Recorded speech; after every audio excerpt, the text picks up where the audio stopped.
Hey guys, Let's Spawner here, and welcome back to the Omega. And welcome back to another Phageborn video.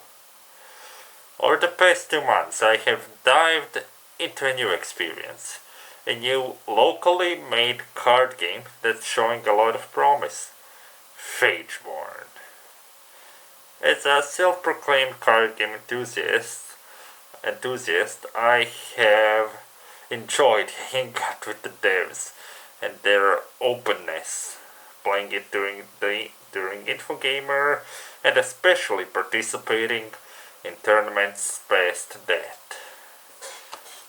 In this video, I will be giving you content updates on the 2 public tournaments, an interview with the 3rd place player from the first one, and I was gonna get you updates on Donkey and Groin, given the 2nd tournament was a deck building one.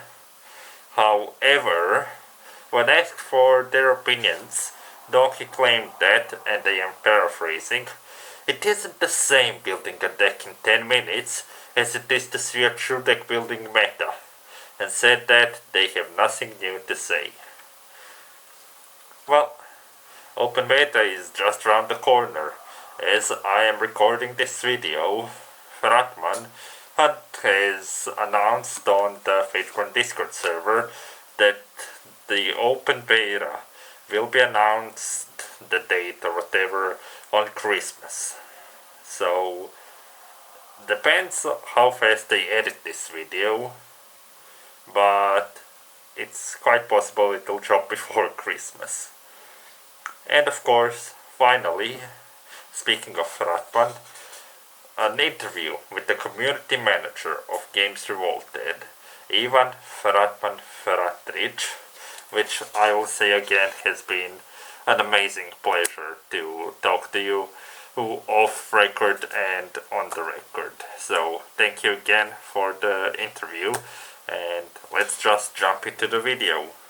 Oh, also, one thing I forgot to mention, please, if you haven't already, go watch the previous Phageborn video, where I discuss a few beginnings, and I interview the Infogamer participants, Infogamer Tournament Balance of Power, along with Trump SC, and I also get to interview Donkey and Groin after the 2-2 tournament. So yeah, please go check it out. And now that we have that out of the way, let's finally dive into the interview with the 3rd place winner. Greetings everybody, I am the J Phantom, or just Phantom. And first of all, I would really like to thank Glitch for having me here. As he said in his announcement, yes, I am indeed the 3rd place champion / winner, the bronze champion of the last preset tournament. And all I can say is it has been really fun following. The preset tournament was my last chance to basically play with the presets. The Infogamer tournament ones, like last time on Infogamer, since I unfortunately wasn't drafted for the Balance of Power tournament,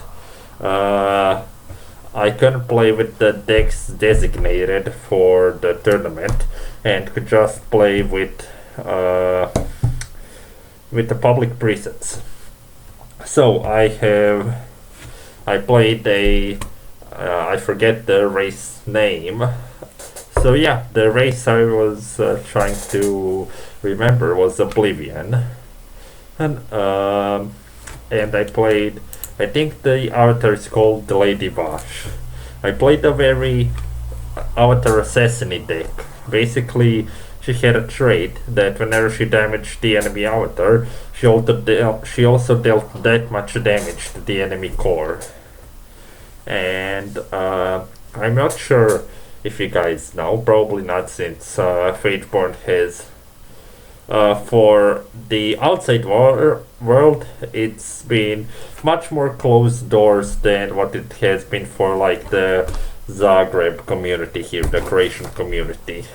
Um, but basically, the avatars are the ones that cast your spells, and when an avatar is killed, their core is dealt, their owner's core is dealt 5 damage, and you draw 1 card. It's been a really nice deck, and I really enjoyed it. I almost played it in the deck building tournament, the new one that happened this Sunday. Well, no, this Saturday, like Saturday 21st. And it's a nice deck. I really enjoy Phageborn, and I can't wait for the open beta as well as the release. As for the usual questions, so how do I see Phageborn competing against, well, the other card game giants? Currently, I'd say that that Hearthstone has been going very downhill, especially with Descent of Dragons, and the Blizzard controversies don't help them. So I think even though Hearthstone is still popular, that Phageborn will be able to like pass that hurdle. What I'm worried about is Legends of Runeterra, whose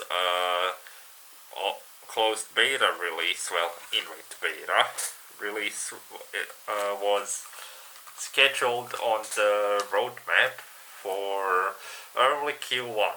So let's hope they don't interfere with each other, because from what I will played of Legends, what I have gotten, excuse me, my nose is itchy. What I have played little of Legends of Runeterra and what I have seen from other more popular streamers, I am liking it kinda more. I think it will be a much fiercer competition with them. But I think with enough effort and spreading the word, yes, I'm talking to you, spread the word, that Phageborn will be around on par with all of them. As for MTG Arena, I think most Magic fans would rather play physical than Arena. Like, I really don't know the stats of popularity or whatever, but yeah, basically I don't see Magic Arena, in my personal opinion, as big of a competitor. So thank you for the interview, Lich, and I will go back to practicing card games. And thank you, Phantom. Well, ladies and gentlemen of the Undead, it is my greatest pleasure and what I consider to be the height of my career here on Omega as well as Ice Crown to bring you an interview with the community manager of the studio behind Phageborn, Games Revolted, Fratman. Take it away, Best Lich. So, I'm here with Fratman, Ivan Fratric, the community manager from Games Revolted. And I'm here to ask him a few questions about Phageborn, about Games Revolted in general, and a bunch of other things. Yeah, so, first of all, how was Games Revolted founded? Like, it just appeared out of nowhere, or...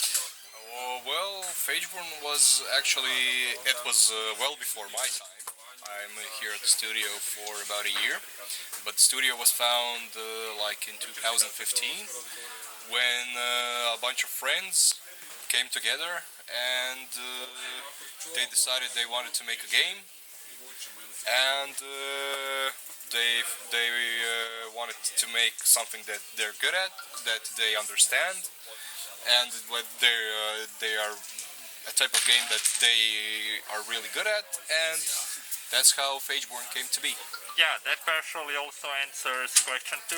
What made you dip your toes into the, well, online card game genre, online card game market? Yeah, our creative director Daniel is a big fan of Duel of Champions, the Heroes-inspired card game, and Phageborn is actually heavily influenced by this game, and he really wanted to make.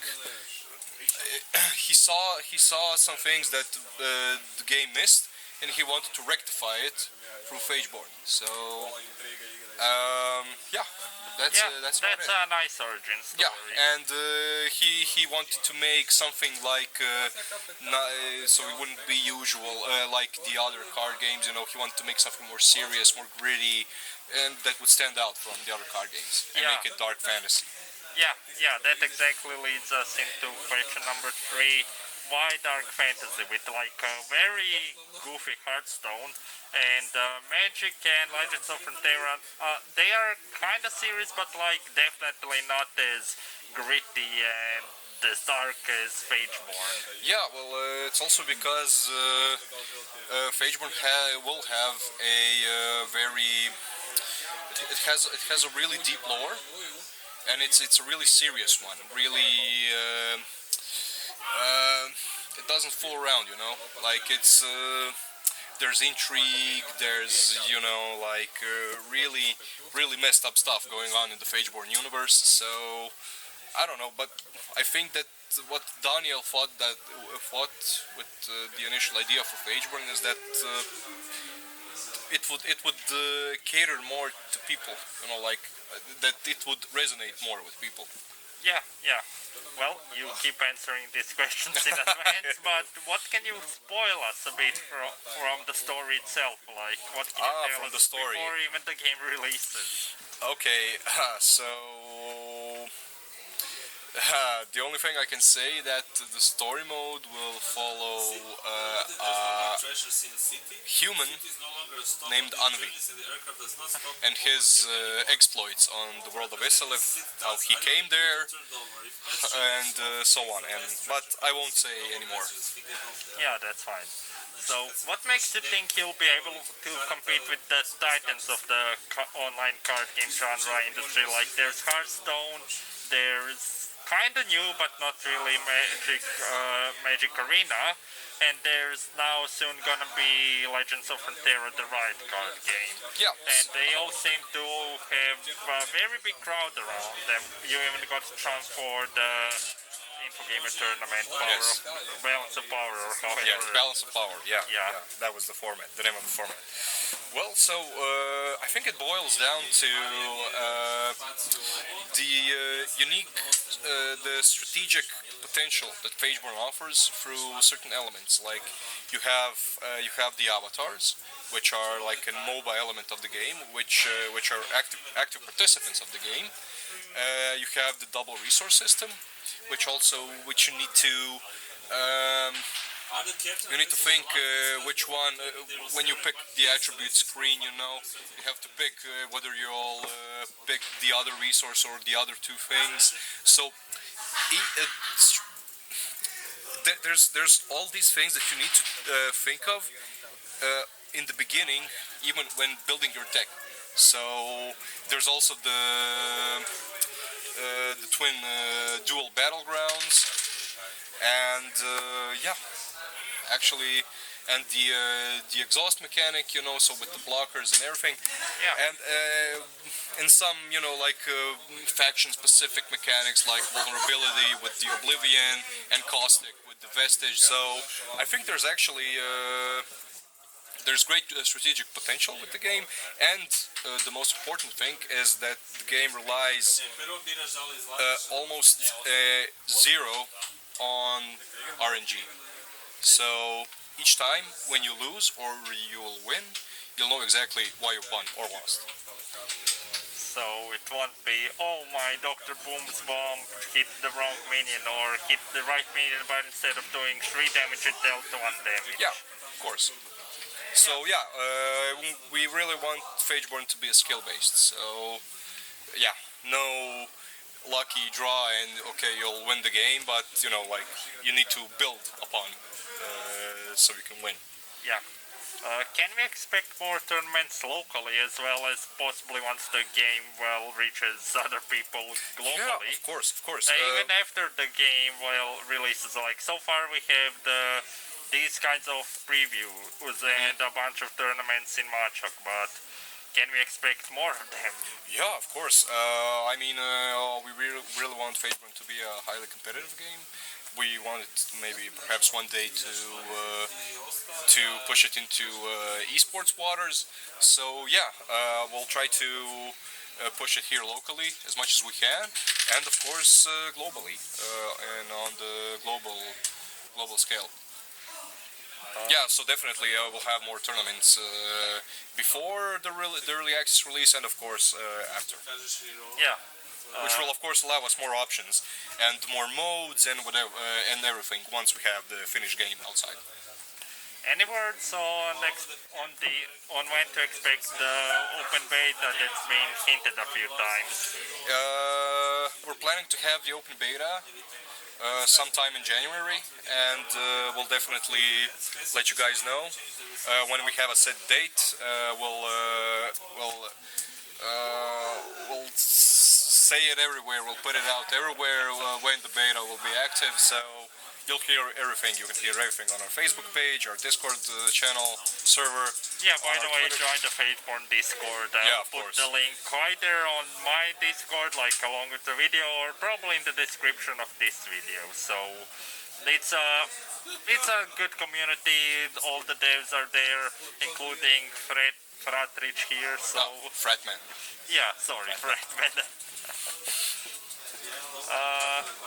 Well, that's the final scripted question. However, the thing that's been bugging me here since I saw that Phageborn was buy to play was I was comparing it to Artifact, who also tried the buy to play. Like it had, as I said in the previous video, it still had like a ton of microtransactions. It especially relied on the Steam market to like make it a trading card game, though you still have to like can't trade but buy. But basically, it also tried the buy to play model, and a year later now it's dead. In fact, it died like what, 1-2 after release. Yeah, I think the biggest difference that we have with Artifact is that Phageborn will not have any kind of gameplay altering microtransactions. So all the cards, all the avatars, you can unlock via progression, via gameplay. So we simply did not put the option in the game to buy cards. So it will be an even playing ground for everyone who will eventually buy Phageborn. And we actually want people to unlock the content actually as quickly as can, so it won't feel grindy at all. Because even though in the later parts of stages of progression, you will unlock cards, but that does not mean that you will necessarily unlock stronger cards that will guarantee you a win. With Phageborn, all we want to provide players are more options. Yeah, well... To give the players a wide array of approaches to gameplay. Yeah, well, when early access finally launches, what price can we expect, like? Well, we're still discussing about the price. I heard it's still under wraps, but we'll announce that quite soon. And all I can say for now is that it will be more than affordable. Yeah, well, thank you so much.